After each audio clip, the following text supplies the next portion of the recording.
Fears teachers have about sharing progress monitoring data with families. Fear number one. The fear of parents using that information to pressure their child. So the idea here is that the parents think their kids are lazy or that they're not trying hard enough, and that if we show them this progress monitoring data, they're going to use it as weaponize it to put more pressure on the child. This is a really common concern that teachers have, and I would say take a step back from that concern and think about it rationally. What is the evidence that you have that supports this concern? How many families do you actually think that you are in touch with right now? How many families do you actually think are going to use this data and weaponize it against their kids?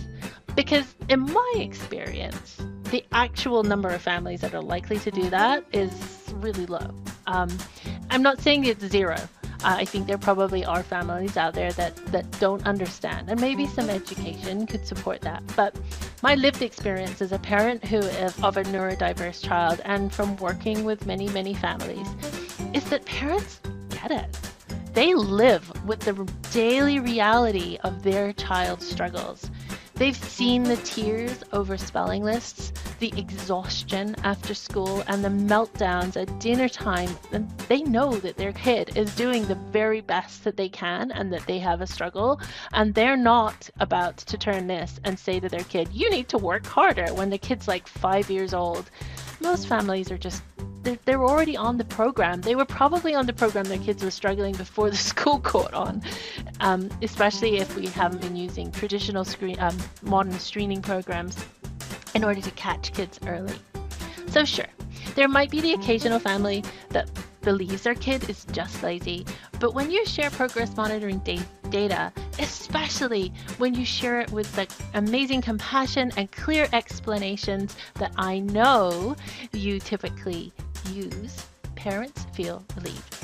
The data provides clarity and a sense of direction, and it reassures them that their child is being supported in a meaningful way.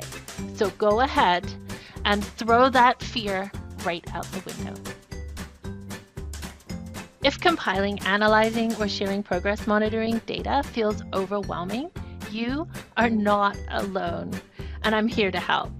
If you're ready to master progress monitoring and use data to accelerate your students' learning, check out my database intervention learning cohort. Starting in January, there are just a few spaces left. The link is, of course, in the bio.